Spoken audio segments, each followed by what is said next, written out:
What's up? Welcome to my channel. My name is Bailey Ruskis, also known as Chef Bay, and I'm a professional plant-based chef and a best-selling cookbook author of the cookbook Cook, Heal, Go Vegan. I am so excited that you're here and you landed on this video. Be sure to like, comment, and subscribe. And if you want more tips and tricks in the kitchen, keep watching. This is also the place for exclusive videos to my podcast, The Plant Remedy. If you're interested in diving deeper in plant-based cooking or just want to incorporate a little bit of fun into your cooking routine, join our membership called Cook 5 Heal that you can cook with me live weekly, and it's so much fun. So I hope you enjoyed this video and I'll see you soon.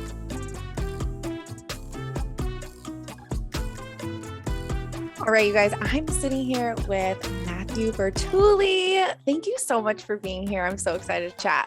Yeah, this is going to be fun. I'm excited. Yeah. So how's it going? How's your day going?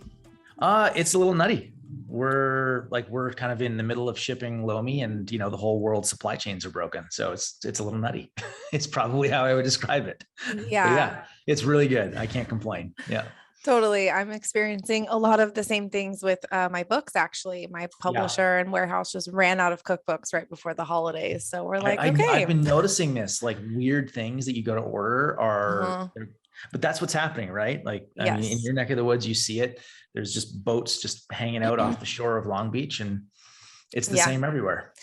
I know it's true. And I think, we've come into the society where we're so used to getting things immediately that and even as a business owner, you're like, wait, what are you talking about? I'm used to being like, oh, I look over at my little pile of books or whatever. I have 5 left. Oh, I'll just order more. They'll come tomorrow.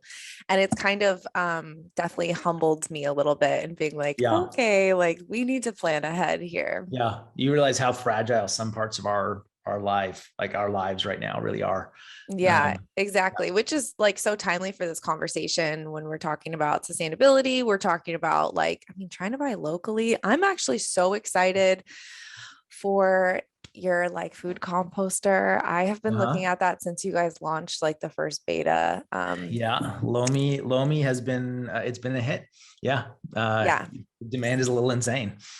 Yeah. I mean, people need it. Like for me, I live in an apartment and live in San Diego. You think it'd be super compost friendly. It's not. And, as a chef, I need options for where I'm going to compost. So we'll talk about that, but starting off, what's your go-to plant-based meal right now? Oh my God. So my wife is vegetarian. She's vegan. So quesadillas. So she makes a sweet potato based quesadilla thing. Yeah. My daughter's 6. She loves these things. So that's go-to regular in our household. Yeah. All kinds of stuff. Like I'm not a big bean person. So this is the challenge with my wife. Like if she wants to cook vegan and I don't like beans in my body don't get along great. So it's, she has to be very creative as she's the chef in our house. And she's like, but she's been at this, I think she's been vegan or vegetarian for probably 11 or 12 years. Oh, so she's a veteran. Yeah. She's been at it a while. Yeah. Long before it was cool, I think. So there's a bunch. I like soups, that's my jam. I like soups and chilies and that kind of stuff. Totally. I love chili too, because you can top it with a bunch of awesome stuff and turn it into much more than just a soup. So I totally get that. You should try, if you ever do want to experiment with beans, cook some seaweed or combo with the beans. It'll help your digestion a little bit. Yeah. There's ways she can definitely make it so it's easier, but my daughter will literally just eat black beans, just a whole thing of beans. Yeah. Black beans and rice. She's just the least picky when it comes to, she loves beans. I don't know. I mean, there are entire cultures that survive on beans and rice. So I think she's from one of those. I don't know. It's You're we're not from the same place. No, I don't know what happened, but yeah. Oh my gosh. Okay. So in your Twitter bio, I'm going over to your Twitter bio. It says, I believe that human waste represents one of the great business opportunities of this generation on a mission to unfuck the earth. I absolutely love this because I don't think that people see what we're doing like how we've created such a shit show as a business opportunity. I sure have. I know that you have too. So I'd love for you to kind of go into just kind of your thinking behind that. And if you want to like elaborate a little bit more. Yeah. I mean, so here, I'll start with this. So you have ever heard the term death and taxes? Mm-hmm. Right? It's like there's only two things constant in life, death and taxes. Right. I disagree. Not everybody actually pays taxes. I think the two things that we all have in common is death and waste. Yeah, and because we totally. all throw stuff out. And why do I think there's opportunity? Because at one point in human civilization, waste had value. Right. So like when we all go back to like pre-industrialization of Western world, right? People who live on farms, people who still live on farms, they don't really throw things out in the same way that we do. Right. Right. Like when we live in cities. So, this big realization for us is nobody's really thinking about waste as something that can have value anymore. Like it's not a widespread idea. Most people, most entrepreneurs, we just throw stuff and where does it go? It goes away. Nobody really knows where away is. Right. So for us, I just look at waste, particularly household waste, and even more narrow than that, we like organics, so like food, bio-based plastics, like anything that is natural and can go back to the earth. We're very interested in all of that stuff. Like there's now clothing companies making like clothing that is, that's a big topic, but like will actually be easily compostable. So there's just, if you think of all of society from the perspective of what kind of waste am I creating, there's a ton. Like if you're an entrepreneur and you're listening to this, there's a ton of opportunity just looking at it that way, right? We're used to hearing, I'm sure you're familiar with Patagonia, like the company. Yeah. Of course. Yeah. Freaking amazing company, right? Right. But when you look at like what they talk about, they always talk about where everything comes from. So it's always about like the beginning of life, like sourcing organic cottons and like regenerative agriculture and all that stuff that we all love. But not a lot of conversation about what happens when we're done with things. After, right. Right. Now they're great with their worn wear program. Like there's nothing wrong. Patagonia is like world class in this, and they've been at this for 40 plus years. Right. But my challenge to all entrepreneurs is to actually look at waste as something that you can innovate on. Yeah. Yeah, it's really interesting. I mean, because you see so many people that are like, I feel like there's more entrepreneurs now than there ever have been. And I think that's thanks to social media. TikTok is like an incredible tool. Oh my gosh, I just got into TikTok and it's like crazy to see what people are doing. But with that, I'm also seeing like an excessive influx of people selling merchandise from China. Yeah, it's all garbage. It's just garbage. It's all garbage, right? Yeah. So I mean, how do you think that we can like inspire people to think about creating a more sustainable business without it taking like so much extra time or so much extra money or anything like that? I mean, I think this is the tricky thing. So everything worth doing is hard.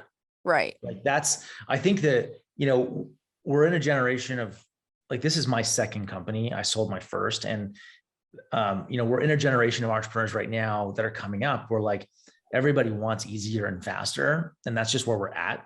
Right. And a lot of that has to do with like a lot of the barriers to building a business have come down. You've got things like Shopify that make it really easy to start an online store. And 10 years ago, that wasn't a thing. And, like you've just published a book, like it's an immensely more simple now to get a book out in the world than it was 5 years ago or 10 years ago. So the tools of the trade have become more accessible, and that means that you've got more people jumping in, but then we're still so early in this like entrepreneurial age and this creator or maker age. I believe that it's the reason that we're seeing like people are just trying out whatever's easiest, whatever's lowest risk. And I think that if you want to do something more meaningful, that's probably going to be harder. I don't think there's like an easier way to build a Patagonia. But then at the same time, I like that statement is false because there's so many great entrepreneurs that are building so many companies that have sustainability at their core. Like, this is no longer a like fringe thing. Right. Yeah. It's happening everywhere in every industry. Definitely. And I don't think it takes that much money to start a business like it used to. Not anymore.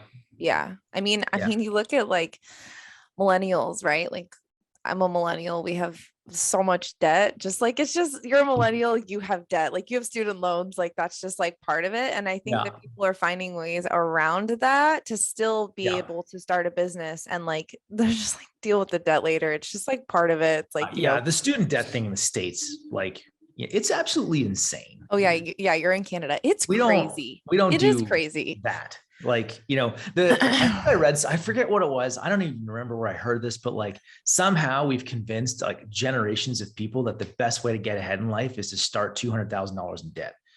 Yeah. And I'm like, it makes no sense to me. Well, it was like the concept of no child left behind. So it was like, and I took out $150,000 in student loans at 18 years old. And I was like, yeah, whatever. I had no concept of like what that meant. I just meant getting the fuck out of my parents' house. It's just, and it's like, it's an immense, I mean, I'm like, I think I would, by some definitions, I would be like patient zero millennial. Like I'm now 40. I was born in 81.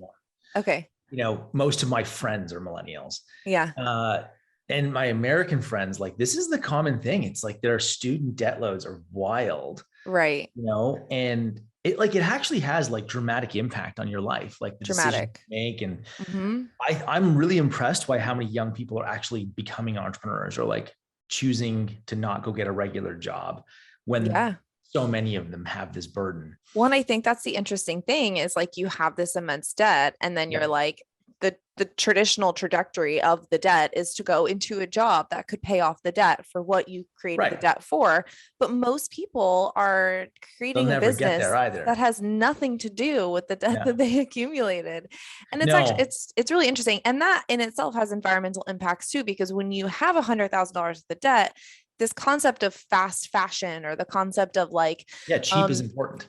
Cheap is super important. Then it's like this amount of debt has impacts that just go way beyond the individual, right? Yeah. Like it's this crazy ripple effect. There's in our world, like this like build a sustainable business. Like we've been around for years and like we're a certified B Corp, like so much of this is at our core. Like we don't know how to build a different kind of company. Right.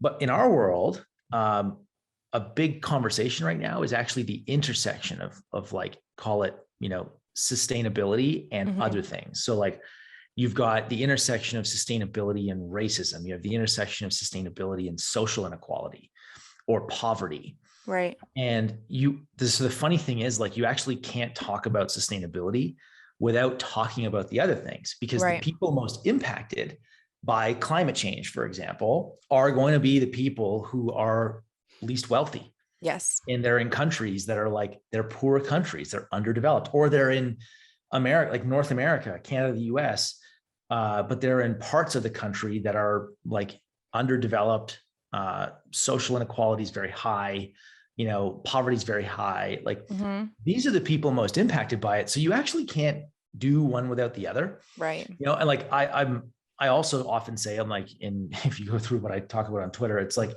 I do believe that every entrepreneur is going to be a climate entrepreneur. Like I really do. Yeah. I think like, even with what you do, right? Like, I was just looking you up a little bit before this and like anybody who's a vegan by default is climate friendly, like by default.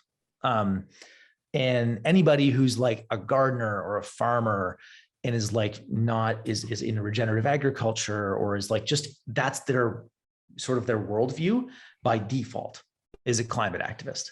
Yeah. We don't think of it that way. Well, I think like a lot of what I teach too is like, a lot of people don't care about the self. So a lot of people just kind of move through life very on autopilot. And so what I teach a lot of is like, having compassion for yourself, caring about yourself enough to change your daily habits, to then realizing that when you care about the self, you're actually creating an availability to care about other people, to care about the environment, to care about that ripple effect. And I think like that's, the first thing is like getting directly to that person, directly to the consumer and being like, hey, how can you care about the self? And I do that through food and you do that through other ways as well. Yeah. That's actually one of our core values as a company is we call that what you just talked about. We call that taking care of the whole. The whole. Okay. So, that's individual, that's family, that's like workplace, community, and you blow it out. Like you look at it like concentric rings, like it's your municipality, it's where you live, right? So like, how do you take care of that part of the whole? Right. And it's this idea that everything is connected. And as hokey as that can sound to a lot of people, like it definitely can. It's really not hard once you start scratching to see like, yeah, it's very difficult to think about something greater than yourself when your health is failing. Totally. It's impossible. Like it's very hard. It's the one thing that like you really don't get. My friend Mike posted something recently about this, but like, in life you have all of these balls that you're juggling, right? And your health is kind of the only one that's not made of rubber. Right. Your health is the arms juggling the balls. Like you really need to not screw that one up. Right. Because everything else is very difficult when you don't take care of yourself. Yeah. Well, and I think we're big fans of this belief. Like you can't, we only focus on waste as a company, but our values are aligned with like all of these things. Cause I don't think it's possible to do one without the other. Right. Because they're all like so interconnected. Totally. Yeah. Yeah. So I'm wondering like what you were doing before this. So I owned I owned a company that was very early in e-commerce. So we did like software development and design. Okay. Like think before Shopify. Okay. Wow. And then we were really early when Shopify was coming up. I was in Toronto, so I had about 120 employees, sold that company to private equity. Amazing. All very early, particularly in Canada, very early e-commerce. Just working with like retailers and brands and tons of stuff. I love that. So did you go to school for that, or is that just something that came naturally to you? I'm like a software engineer. I lasted 3 months in university and then I dropped out. Yeah. I went and got a job. I thought it was, I was like, I was 19 or 20 and I was stupid and smart. I thought I knew everything. Yeah. Well, I think it was like, I don't think it was very smart. I think in hindsight, it sounds really smart, but at that time I was probably just like very stupid and full of myself. And like, well, I got offered a job. It was the .com boom. Like, screw it. I'm going to go. I moved to Sweden and I just started working and then I never looked back. Call it like a series of fortuitous events have led me to like not have to have formal education. I love that. I mean, I wish I did that. There's no better education than working, honestly. And I think that a lot of people, I agree, who have like going back to student loans are working in a field that they like did nothing about in education. So it's kind of changing the way that we look at education in general. I look at my employees and I like, we joke about this sometimes, like the people that work for me on various teams, most of them aren't in professions that have anything to do with what they went to school for. Right. Like even like the software developers most of those guys are like self-taught. Yeah. Like they went to school for math or physics or something, and realized that jobs suck when you get those degrees. So like they went to some kind of development boot camp and put themselves on that path. Yeah, definitely. Yeah. For me, I was a classically French trained chef. So hospitality management, and me being a vegan and a vegan chef and like all this stuff, like I can't even imagine what some of my chefs would say about what I'm doing right now. They would hate it. Of course. Yeah. Because you're breaking from whatever. Look, it's as soon as you realize that everything is the way it is because somebody decided at some point that it should be that way. It should be that way. When you break away from those things, like people get really uncomfortable, right? Yeah. That's just how it works. And what I think is incredible about this concept of like the whole and like teaching people to take care of themselves and all that stuff is it's actually going against every societal standard that we basically have when it comes to food, how we operate, how we shop, how we treat each other, how we treat animals. Like every single part of it is going against a societal norm. So people wonder like, why is this so hard? Why does this feel so challenging? Especially like, right now, I don't know when this episode's going to come out, but we're in the middle of the holidays. So it's like even more challenging for people right now. And people are like, why does this feel so hard? It's like, you shouldn't shop on Black Friday, but you do anyway. And it's because it's ingrained in the society so deeply that it's going to take a lot more than just like, one holiday season to kind of get past that. I think, you're hitting on a really interesting thing. We have a lot of bad habits that are perceived as good habits. Like consumption is something that at least in this part of the world, we consume a lot in North America. Like I'm going to lump Canada in with America. Like we are almost identical. Like we buy a lot. So when we aren't able to buy a lot and get things when we want it at the exact moment, and cheap, it causes us anxiety. Like people freak out. You saw that at the beginning of the whole COVID thing, toilet paper was running out. And the toilet paper companies are like, everybody calm down. Like, we're not going to run out of toilet paper. Like, guys, there was videos posted online of like warehouses full, like to the roof of toilet paper. Like just people chill out. But we panic when comfort is threatened and convenience is threatened. Right. And the thing that you like, if you go a layer below that, then you get back to like, well, how sustainable is this? Like, we only have one planet, but we live like we have another one that we can go to. Or like, it's this like endless pit. And that to me is like, if you don't like, let's say you're one of the few people that really doesn't believe that climate change is a thing. Great. But like, do you think that we have an endless amount of everything? Because that to me sounds much more rational of a question. Like, I think that people don't understand how many people there are and how much waste actually gets used. Right. I think it's so easy to get caught up in your own little bubble, like your own little like hemisphere of what you see, that I think it's hard for people to realize like the billion of people that live in China, right? Because you're only seeing what you see in your small town. You're like, oh, I live in a tiny town. Like this is nothing. Climate change doesn't exist, but you're not like going to places like Los Angeles that have an insane amount of smog every single day. Or like, you're not going to Indonesia and seeing the insane amount of trash that's just like washing up on the beach because you're living in your tiny little bubble. Yeah, exactly. I think you want a good one because like you're focused on food. I think at Thanksgiving this year, Americans wasted 260 million pounds of food. It's my least favorite holiday. 260 million pounds of food on a day was wasted. Well, and as a chef, it's actually really frustrating because like take it all away. Like take away the animal cruelty and the waste and all that shit. Take it all away. People don't know how to cook a turkey. So it's like people decide this is the one time of year that they're going to cook this 20-pound bird, do no research, right? Yeah. And then they go for it and they either like end up in the emergency room trying to air fry the thing, or the turkey just goes to waste because it's sitting out and people are eating all the side dishes anyway. Like as a chef, even before I got into this, like the holiday infuriated me because I was like, this is just insane. Like people need to stop pretending they know what they're doing. I feel like I'm talking to my wife right now. This is like, she's been saying this for years. Like, if sometimes, depending on if our family's coming over or not, like we actually might have a turkey, but like, I mean, Christmas for us is a no turkey zone. Yeah. She's like, no chance in hell, like and most of it just comes down to like, it's too much food. Yeah. Like we don't need to do this, and she's even got like our family on this, like, extended family who would don't have similar diets. And she'll go out of her way and cook things at these holidays that are like, they'll blow people away. They're like, these are different options, guys. Like just because somebody said you should eat a turkey for Thanksgiving doesn't mean that you have to. Right.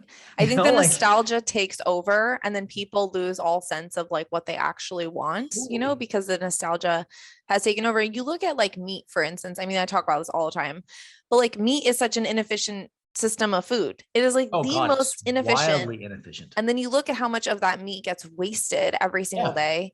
It's kind of like, and people are the whole process of even getting it. Like that's the thing that, I mean, you want to talk about a climate impact, like the amount of land that goes to growing crops to feed animals is wild, right? So if you did if Americans wanted to do two things, like two simple things, number one, lawns. Lawn is like the third largest crop in America. I don't know if you know that. Third largest crop in America is grass. I love that you said that though, because fix that. Because it's a terrible carbon, like it's an awful carbon capture crop. It's awful. Well, and the number one use of Roundup is lawns. So like if you just fixed lawn and then you went after food that we grow to feed our food, and you just ate the food, right? You would do like it's a pretty significant win. You know, now here's where this is where I actually have a belief that why do these, and then so like people ask like, why don't people do that? Well, right now, climate activists, the biggest argument from climate activists always comes down to some form of sacrifice for people, right? Everything is about, you got to give something up. And this, I believe, is where vegans have wholesale failed in their movement, right? Is it's all about sacrifice, or at least it started out that way. I think it's moving now, you know, where it's more about abundance and it's about health and it's about other things. Yeah, that's what it started out as sacrifice, and nobody wants to hear that they have to give up their lifestyle. Exactly. You know, like when we built Lomi, like Lomi was designed to like make life more convenient first and be good for the planet. It wasn't a product that we sold as good for the planet. Exactly. We don't market it that way because people don't care. They care about themselves first. And if climate activists would realize this, they would market to the person and the benefit to the person, instead of saying like, hey, you should probably stop flying. Yeah, definitely. And I mean, like people that come to work with me, they come when it's almost too late. You know, they come when it's like, oh, I'm so sick, I have cancer, or my type 2 diabetes is so out of control that I need to do something. And I'm like, well, I wish you would have come to me like sooner. We would have had like an easier time, but it's exactly it. You have to target pleasure points first, because we are human beings. We are comfortable human beings.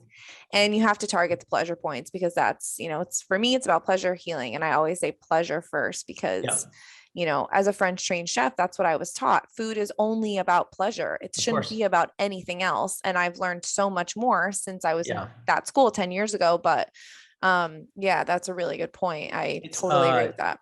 The marketing speak. So like when I work with my CMO and our team, and we're talking we're talking about Lomi, the way we describe Lomi is it's a vitamin that looks like a diet pill, right? Because we love diet pills. We like quick fixes. We like convenience, comfort. You know, we like new and shiny and innovative and like all these things, right? Those are all diet pills. You know, we don't, like, people come to you because they don't like vitamins. They don't like salad, and they don't like healthy things that are preventative. You know, we as a society, we wait until things are painful before we solve things. That's just that's part of the human condition. And few people break out of that, and then the people that do, they tend to only break out of that in certain areas of their life. You know, the work you do and the work that people in your, I would call it like just in general in health, it's very important because it's foundational to other good behavior. Like, again, I think that if you don't get that set of behaviors and habits right, it's hard to do anything else in any meaningful way. Well, the climate crisis goes hand in hand with the health crisis, right? So, sure. I mean, like I think it's like 8 to 10% of all climate, like our carbon problem. So if you just lumped all greenhouse gases together and you just called it carbon for the sake of ease. I think it's like 8 to 10% or 8 to 11% is agriculture. So it's literally like what we put in ourselves, like in our face holes. Like definitely. That's it. When you look at like contamination of water, so it's contaminated by, you know, prescriptions, it's contaminated by chemicals that grow the food, it's contaminated by antibiotics. Like it's crazy. And I think, you know, these statistics can be really overwhelming to someone that's first listening to them. But I think the first thing that you can do is get informed so that you don't feel like you're really sacrificing something. Instead, you feel like you're operating from a baseline of ethics to where then you get to eat pleasurable food, or you get to support, you know, sustainable companies, where then that feels pleasurable because you're operating on a baseline of ethics instead of operating from just a like me first concept. Totally. And like what you're hitting on, there's a really important point you just hit on. And this is where I think climate change is struggling. It's a very, very, very complex set of problems. That are all coming together, right? Exactly. So is health. It's super complicated. Like people who start digging in realize just how like gnarly that ball of twine is. That they start pulling apart. Climate change is like that. So like the reason my Twitter bio says I'm on a mission to unfuck the planet, which comes from a guy named, I think, Chris Sacca, who runs a venture fund called Lower Carbon Capital. I think he started that. I loved it. Because I love that. I believe that the really big opportunity right now. So like if you're a creative listening to this, or you're an entrepreneur, anything, is there's so much power in simplifying complex things so that people, my friend Clay Hebert calls them portable stories. Like people can get to a place where they have all these little portable stories that are super simple to pass around, right? Like when I tell people, like when people say, what do you do? I'm like, I'm trying to unfuck the planet. Nobody's confused by that statement. Love that. I'm going to have to start saying that at cocktail parties too. It's nobody's like, oh, well, like they might ask me to like, well, how do you do that? Right. But like, I don't talk about methane. Like that's what I like. Lomi is keep food out of landfills so that we don't have so much freaking methane in the world. That's the win. You know, Lomi is make more soil, because if there's more soil, there's more carbon capture. No, it's not, nobody, like most people don't, nobody touches and feels carbon or methane. Maybe you can probably smell methane. Yeah. But like when you get up in the morning and you live your life through the week, you don't interact tactilely with carbon.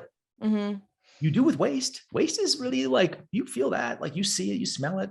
It's a much better thing to focus human beings on than carbon. Oh yeah. Because it goes back to this thing, like if it's something complicated, you need to work on words that simplify it. And the more you do that, so like if you're a copywriter or a writer or a communicator, my gosh, does this problem need you?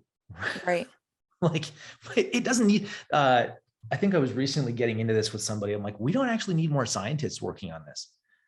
We have so many scientists working on we need people climate. who can communicate. Yeah, man. We need people who sell diet pills. Like those people are so good at getting people to buy diet pills. I know. we need the marketers that sold cigarettes for decades. Like, can we get them to work on climate change, please? Because there's no money. Well, and that's the thing. That's what we're talking about. There is money in climate change. So much. Like and if that you look is at like venture capital right now, it's blowing up on climate. It's massive. So there is money, and that's like changing that like narrative of being like, there is money in climate change. You just have to change the way that you're thinking about consumption and money. And totally. I forget who I was interviewing on the podcast, but we were talking about how plastic is increasing its production by like 400% in the next. Yeah, during COVID, it jumped significantly. Right, which is just a byproduct, right? So like you're looking at that is a waste. Like plastic is waste that then becomes more waste, right? So we're looking at how can we. So I guess my question is, do you think that consumers alone can really like turn this around, or do you? No, right? There's actually like one of the great arguments in sustainability is like, do individuals matter? Right. And the truth is that on an individual level, anything that you do is nothing. Like its actual direct impact is nothing.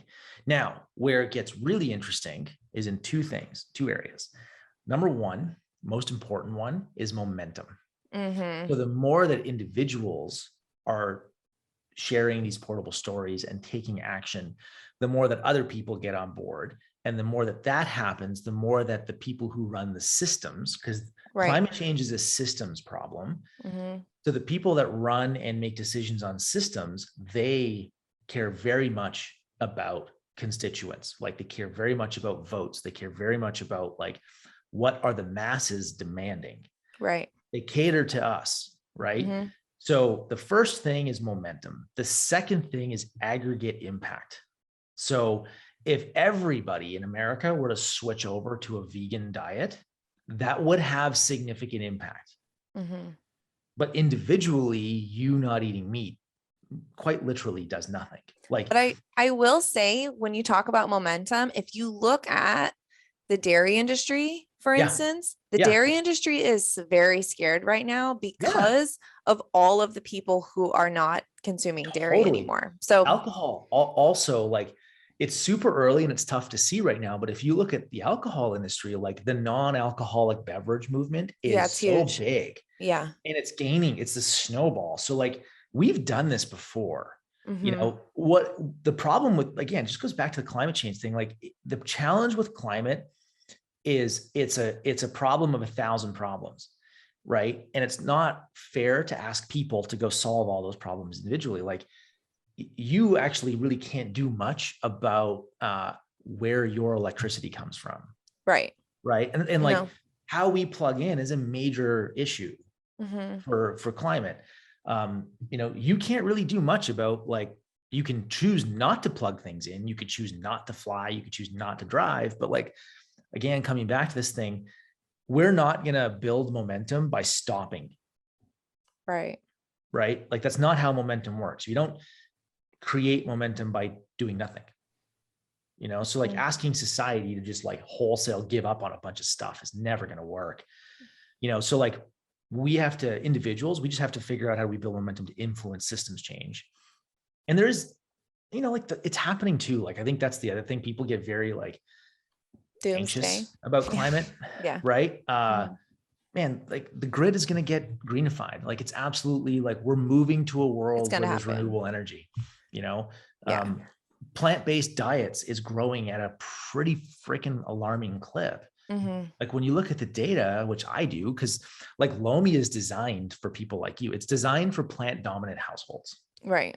Like that's where it does really well. It loves vegetables and fruit and like all those things, because we're making dirt, and you can't make dirt out of processed shit. Like, that's just, it's tough to make dirt out of, manufactured in a facility food.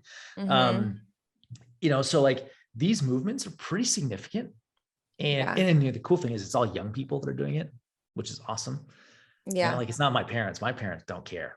Like, no, they're in their 60s, they golf. Like, that's it. If I told my dad that we have to get rid of lawn, he would probably club me. Like, I know, like, right? that's his pastime. Like, don't do that. Well, and I mean, that's what's great about, the younger generations, but I think it's like, we got to get younger people in office, because like all these old men, like, we gotta 100%. Like, time's out, bro. Like, yeah, it's time. I know. I joke with my friends all the time. I'm like, America, number one, America needs more young people in politics. Number two, America needs a mom.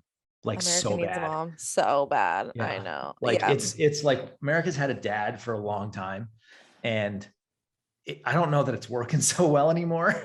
I mean, but you look at the reason why Trump rose is because people are, holding on to this patriarchy so freaking hard. They're so afraid of women that it's just like, I mean, you look at like all these laws that are going backwards for women right now here, and it's just like, people are afraid of that feminine energy, I think people are afraid. And I think the other thing, and the core of so many problems, like whether it's, when you go back to taking care of the whole, the core of all the things that are wrong is people are also very scared, right? Like, we have an immense amount of fear and anxiety as a society now. Insane. Yeah. And a lot of that, I mean, there's so many reasons for that. Like, change is very fast and it's scary. And like, there's so many things, but like, Trump rose because people are scared. They're scared of their way of life changing. And I think they're scared because like so much of it's already changed and it's out of their control. Right. Yeah. Like, and he rose he's a brilliant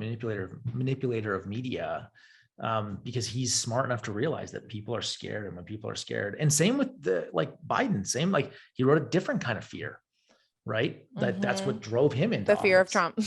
Absolutely. Right. Yeah. Like the fear of the other guy. And you look at Biden, like, he's not doing shit for the environment right now. No, like, I mean, he's a lame duck. Like, and he's not doing anything. Yeah. People actually have a lot more power than, and this is like, when it comes to climate, people have a significant amount of power. It's just not in like little actions. Those little actions in aggregate are very, very important. So I'm not saying don't do those things. Like, I'm a big fan of doing everything you reasonably can. Right. Right. But more important to that, like, when it comes time for elections, like, your vote is the most important thing you can do. Oh yeah. People don't think that matters. It matters so much. And then the other big one, the third thing I forgot to mention is, like, individually, what matters is where you spend your dollars. Right. Because more than your political vote, I would actually argue that where you spend your dollars, because let's be honest, the church of American civilization is money, nothing else. Right. For sure. So where you spend your money is the ultimate vote. And the cool thing with that is you get to vote every day. Yes. Every day, all the time. So if people realize that, then like, yeah, man, buying more whole foods and buying local matters a shitload more than you probably give it credit for.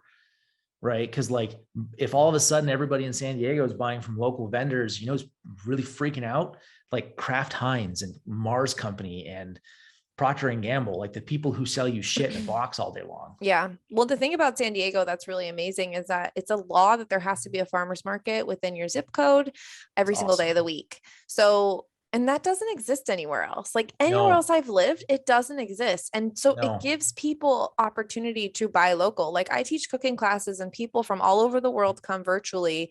Yep. But I talk about like, oh, shop local. People are like, what are you talking about? Like how? No. Like how do the rest of America, like find the farmer to do that? Yeah, it's pretty wild. Like we're really lucky. Like part of the reason I live where I live here in the Okanagan Valley, in British Columbia, is we're an agriculture valley. Okay. Yeah. Now, the biggest thing that we grow here is grapes for wine.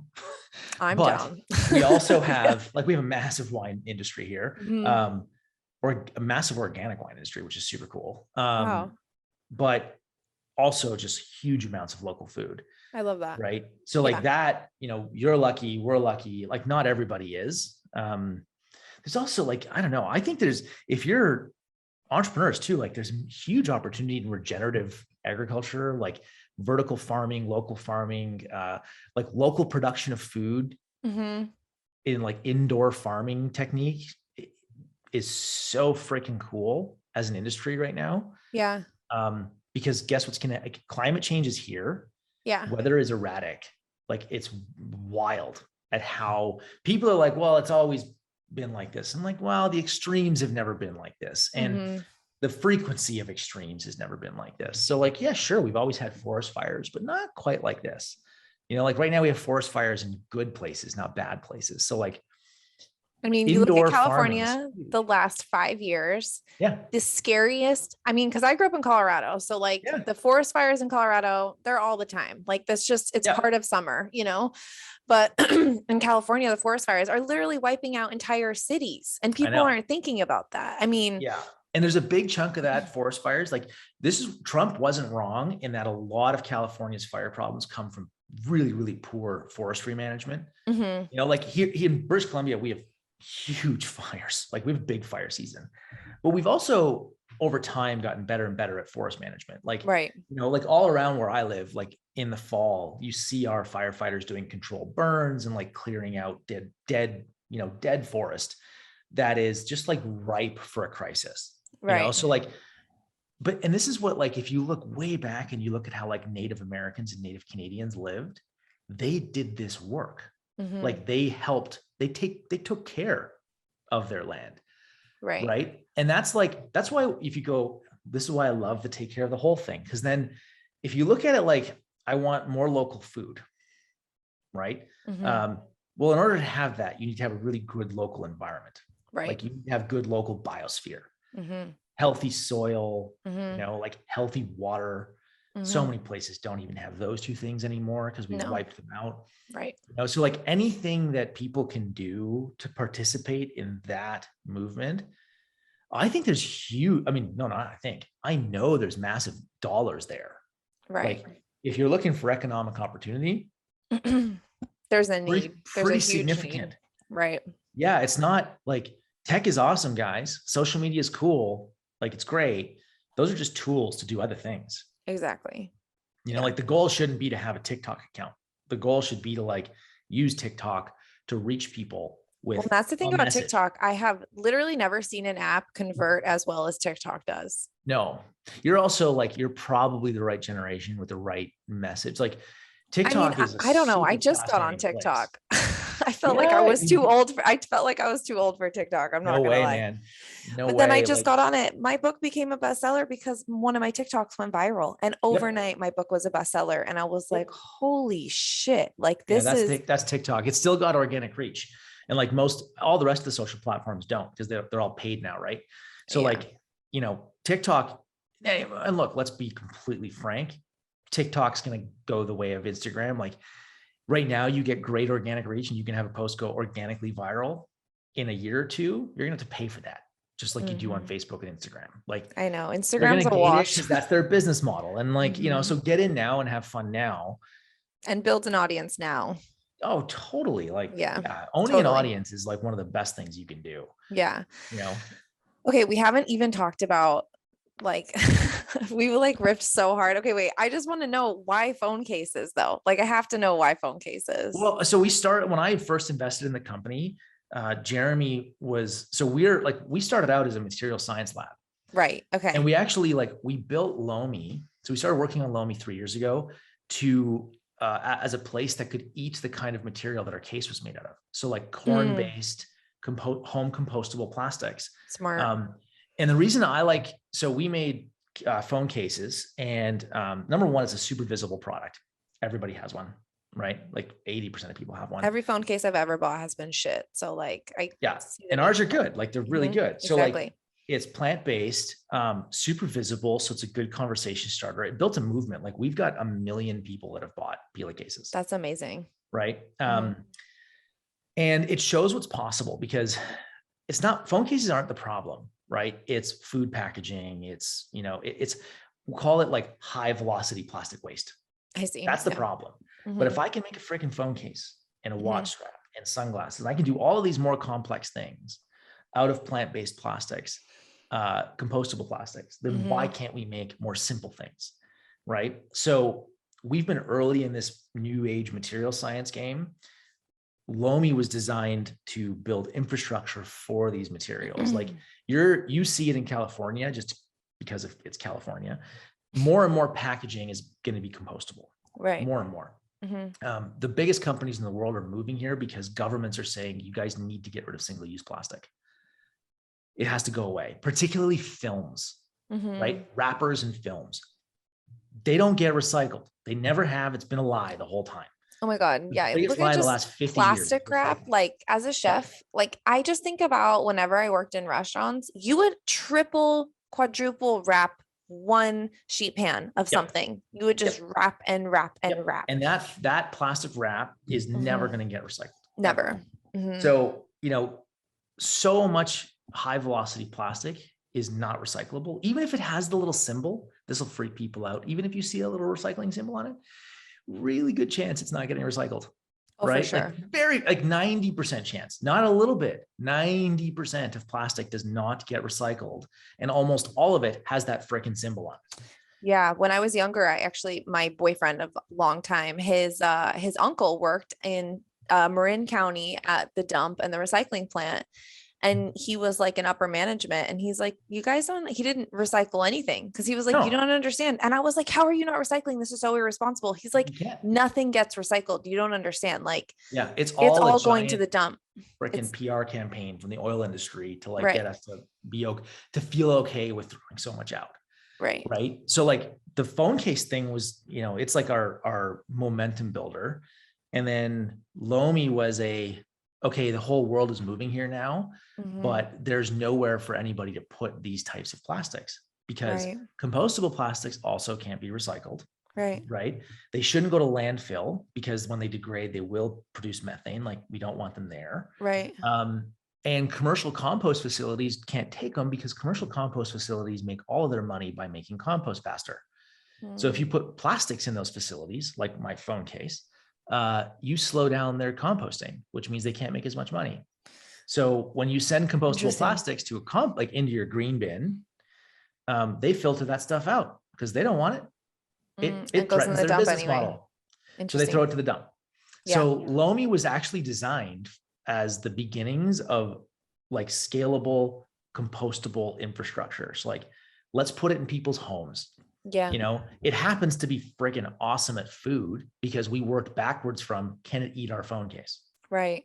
Man, I need to get one so bad. They're super cool. They're awesome. And I'm thinking it would be so amazing if you had a large one for restaurants. Make it a bigger one. Yeah. Because I just think about restaurants, the entire industry is so wasteful, right? And you look at, they just don't know what to do with it all, right? And a lot of the time, the line cooks and the people who are really making the food are uneducated on where to put things in what bins. And it would be just so cool if there was something that they could throw all the compostable materials into, and then the next day it's soil. Just dirt. It's just dirt. And then they can just either put it in their garden where they grow the food, or they can just give it back to the farmers that grow the food in the first place. So the so actual cycle could regenerate. Right?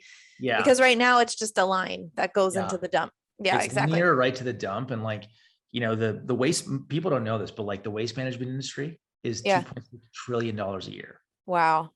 Right. Wild. 1 in 6 trucks on roads in America are garbage trucks. Yeah. Wow. That's insane.